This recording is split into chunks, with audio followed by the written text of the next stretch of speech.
دنیا کے اندر اللہ رب العالمین نے معصوم ہستیاں انبیاء علیہم الصلاۃ والسلام کی جماعت بھیجی، اور سب سے آخر میں ہمارے پیارے نبی امام الانبیاء خاتم الانبیاء محبوب کبریا حضرت محمد مصطفیٰ صلی اللہ تعالی علیہ وسلم تشریف لائے۔ اللہ کے محبوب صلی اللہ علیہ وسلم نے محنت فرمائی۔ جہالت کا زمانہ تھا، کفر اور تاریکی تھی، ہر طرف قتل و غارت تھی، فتنہ و فساد تھا۔ کالی کملی والے پیغمبر صلی اللہ علیہ وسلم آئے۔ اللہ کے محبوب صلی اللہ علیہ وسلم نے لوگوں کے دلوں پہ محنت فرمائی، تو حضور اکرم صلی اللہ علیہ وسلم کی محنت سے ایک ایسی جماعت تیار ہوئی کہ جنہوں نے اپنا تن من دھن سارا کچھ اللہ اور اللہ کے رسول صلی اللہ علیہ وسلم پر قربان کر دیا۔ اس مبارک جماعت کا نام حضرات صحابہ کرام رضوان اللہ تعالی علیہم اجمعین ہے۔ اللہ رب العالمین نے حضرات صحابہ کو بڑا مقام اور مرتبہ عطا فرمایا۔ صحابہ کرام کا مقام اگر ہم قرآن کریم کی روشنی میں دیکھیں تو اللہ رب العالمین نے قرآن کریم کے اندر ان کو کہیں یہ فرمایا یہ اللہ رب العالمین کا گروہ ہے، کہیں میرے اللہ نے فرمایا کہ صحابہ معیار ایمان ہیں، کہیں اللہ رب العالمین نے یہ فرما دیا کہ ان کے دلوں میں اللہ نے ایمان کو راسخ کر دیا ہے۔ کفر، گناہ اور نافرمانی ان کے لیے ناپسندیدہ بنا دیا ہے۔ ان کے دل اللہ نے تقوی کے لیے آزما لیے ہیں۔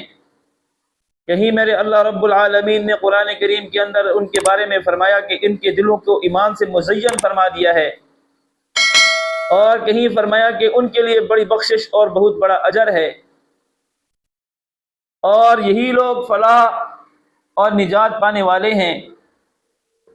اور کہیں میرے اللہ رب العالمین نے قرآن کریم کے اندر ان کے بارے میں ارشاد فرمایا کہ اللہ ان سے راضی ہو گیا اور وہ اس سے راضی ہو گئے۔ اور کہیں اللہ رب العالمین نے اس مبارک جماعت کے بارے میں فرمایا کہ کافروں پر بڑے سخت ہیں اور آپس میں بڑے نرم ہیں۔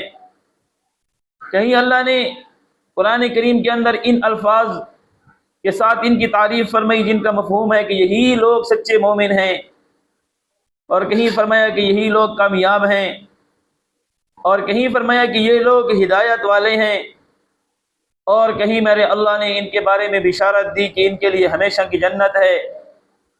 اور اللہ رب العالمین نے فرمایا انہیں اللہ تعالیٰ کی خاص تائید حاصل ہے۔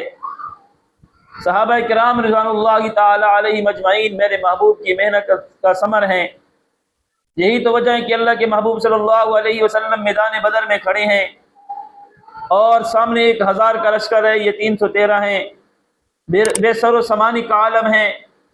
امام الانبیاء صلی اللہ علیہ وسلم اللہ رب العالمین سے التجائیں کر رہے ہیں، دعائیں کر رہے ہیں، الہ العالمین اس پوری کائنات کے اندر اس وقت جو تیرے نام لیوا ہیں یہ 313 ہیں، یا اللہ تو ان کی دائیں سے حفاظت فرما، بائیں سے حفاظت فرما، اوپر سے نیچے سے آگے سے پیچھے سے تو ان کی حفاظت فرما۔ اگر اللہ یہ آج مٹ گئے تو تیرا نام مٹ جائے گا۔ تو اس لیے صحابہ کرام ہمارے لیے معیار حق ہیں، اللہ کے محبوب صلی اللہ علیہ وسلم کے محبوب ہیں، حضور علیہ الصلاۃ والسلام کے صحابہ ہیں، اور اللہ رب العالمین نے ان کے دلوں پہ ایمان لکھ دیا ہے۔ اس لیے خدا را صحابہ کرام رضوان اللہ تعالی علیہم اجمعین میں سے کسی ایک صحابی کے بارے میں اپنے منہ سے کوئی غلط لفظ نہ نکالیں، ایسا نہ ہو کہ کل قیامت کے دن ایک لفظ ہمیں جہنم کا ایندھن بنا دے۔